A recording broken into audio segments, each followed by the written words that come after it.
What's good, everyone, and welcome back. Welcome back to the channel. I appreciate each and every one of you for tuning in. I'm sorry I've been out. I've been gone for a couple of days, probably about 2 weeks, right? Life has been crazy. I'm sure y'all understand. Work, I got promoted, so I got a first sergeant position. If y'all don't understand, right, I'm in the Army. I don't talk about that a lot because I don't really want to get into my day job. But for all the people out there that are in the service, I appreciate you, and I appreciate you for your service. But yes, that's what I do. That's my day job. Just came back from a work trip, so I've been gone. I could not make videos. And then second to that, just got a huge gig for a broadcasting service, right? So my wife's Korean. If you don't know, we got put on Korea Broadcasting Network, KBS, Korea Broadcasting Service, and got a huge gig where we actually got put on TV. Pretty cool. It's the second time, but the first time wasn't KBS. So I've been pretty busy with that, trying to build her channel as well. And we're going to get back after it because I love y'all and I'm loyal to the channel. So let's go ahead and get this content out, because there's a lot of bullshit in the TCG world that's going on right now. And I don't really agree with it. It doesn't really sit with me well. And I know a lot of you understand that in the past, I've talked about a lot of things to make money and market analysis and stuff like that. There's a lot of things where, yeah, you could have made a lot of money when it comes to Metazoo, when it comes to Dragon Ball, when it comes to like God Rares and all the stuff I've talked about. You got to make smart investments. You have to know where to put your money and when to hop out. And me, I just do this for fun, right? I like to collect cards. I haven't sold as much lately, but I do have a ton of cards coming back, a PSA return coming back very soon, and stay tuned for that, right? I got some fire, I got some flames in that order, a bunch of tins, some very, very expensive, and some vintage cards inside of that, so stay tuned for that. But a few things I want to talk about is some big stuff that's going on, right? And the first thing we're going to look at is this brand new Dragon Ball collector box. Now, this box looks really cool, but I've noticed lately, right, a lot of companies are going up on their packs and their boxes, and MSRP is getting out of control. Now, I haven't checked the MSRP on this recently. I do know this is the secondary market for the Dragon Ball collector box.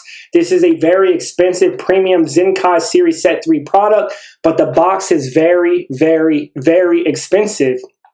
And correct me if I'm wrong, I haven't had time to really look into this, but all of these special cards that you actually get inside of this set is nothing really stunning, nothing that really shocked me or caught my attention. I'm really waiting for the God Rare, and I'm pretty sure that a lot of people are. They're waiting for the next God Rare, and I hope I'm not disappointed, because the price point for this box was not really exciting, and there's nothing in it I really want that's worth $450. So looking at this box, this is absolutely insane. Look at these box prices. So yeah, the box looks cool, whatnot, whatever. It's not good enough for me. It's called Power Absorb Collector's Booster Box.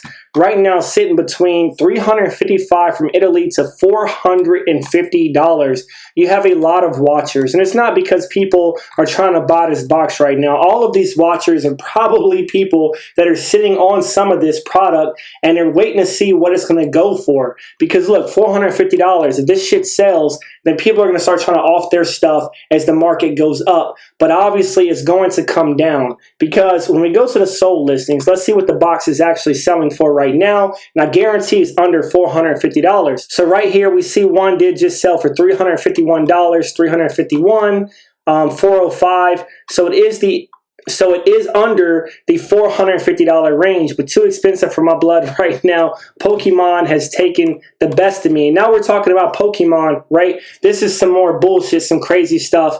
And as more people transition into the Japanese market and Japanese cards, of course, Japan has caught on, right? They understand this, and now the market, there's no doubt in my mind, is fucking manipulated, right? It is manipulated to the max. Because these cards, every time a set comes out, the boxes go up, you know, all of the SARs go up, all of the secret rares, the alternate arts, all of that shit just skyrockets.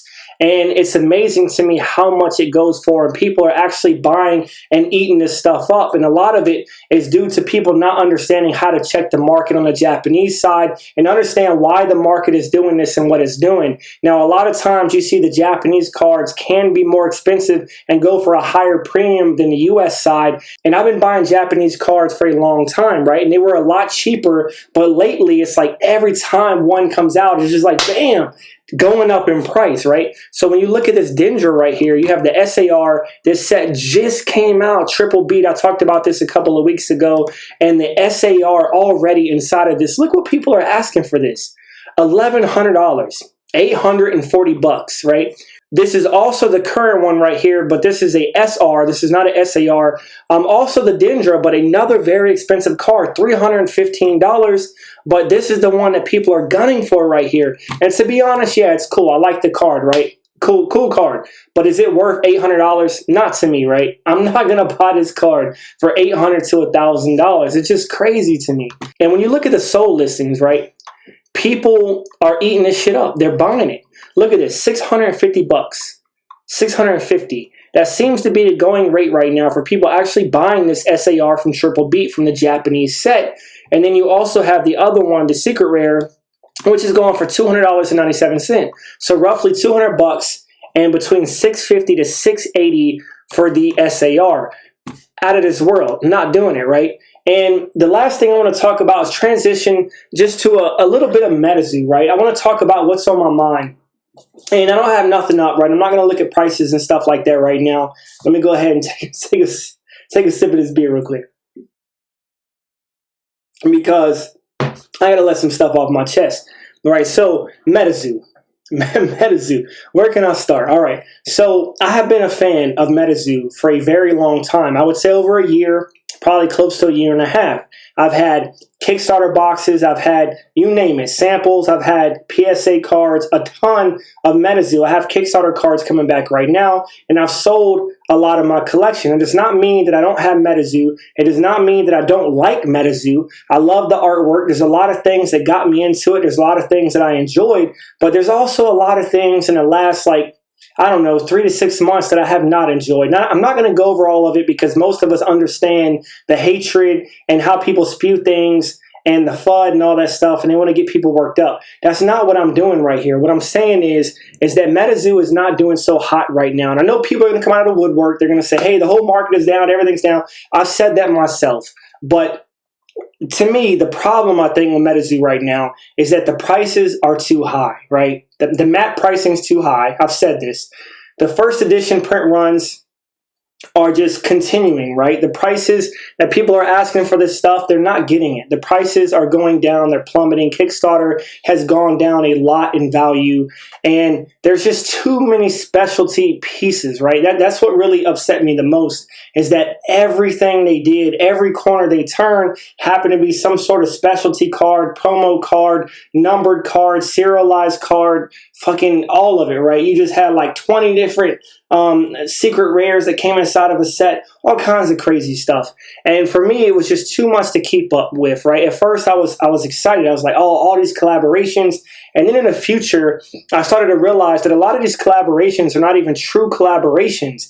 Anybody can throw like Spotify or eBay on their shit, right? Because if you put a song on Spotify and you throw Spotify on your card, I don't know, is Metazoo getting away with it? Because they don't have, to me, true collaborations with everything they claim to collaborate with. And I'm still waiting on some really cool stuff like the Bait collaboration. I want to see what the video game's going to be like. We waited for the TV show to come down. It was like a bunch of shorts they were talking about. I'm not really excited for that. And a lot of people haven't been happy with Mike, and we're not going to go down that rabbit hole as well. But to me, that's all I'm saying, right? There's been a lot of negatives in the past 6 months, and that's just my opinion. I'm not trying to make anybody feel any sort of way, but I would like to be honest with y'all, transparent. And the reason why I'm doing that is because obviously I've talked about Metazoo in a positive light for a long time. I've talked about investing in product. And, when things go down, when you kind of change your feelings, and you have to be honest with people. You have to be honest with your circle. You have to be honest with your fans. And you have to tell them how you really feel. So am I out of Metazoo? No, I'm not. Do I still like it? Of course I do. I'm waiting for Yokai Island. I'm waiting for a lot of cool stuff. But I have slimmed down on what I'm buying. Now what that means is I am lessening my risk. What I'm doing is I'm selling off some of my collection. I'm keeping the hottest stuff I want to keep, that if Metazoo does fine in the future, I'm going to have stuff that holds value. But I'm also getting some of my money back and putting that money into other products, right? You want to continue to grow your collection. And a lot of people like to diamond hands, right? I don't diamond hands. To me, that shit is stupid. Like, you're going to sit there and sit on something for a very long time until it just goes to nothing, like Beanie Babies. And a lot of us did that, right? So you don't want to do that. If something is worth money, like this Dendra right here, this is a really dumb price. It really is dumb. right? A lot of these cards coming out are not worth this, but right now the market is deeming that it's worth this. So they will go down in value, right? They will. So when a card is selling for $680, sell that card. Don't sit on it and say, wow, this is going to be a $2,000 card. You know, the Umbreon is going to be a $10,000 card. Sell that shit. Sell it, right? Sell it. I just got back a PSA 10 Kickstarter full holo and a reverse holographic Mothman from Metazoo. The prices are down, but still commanded a couple $1,000s. You know what I did? I sold it. I sold it. Did I love the cards? Of course I did. But I have to expand the collection and get other things that I want and grow and amass a larger collection. And that's what I've done the last couple years. So a lot of cards you see throughout my collection or my PSA returns or paying for my grading fees and all that stuff, a lot of that is due to selling stuff and growing and expanding my collection. So I hope y'all understand that.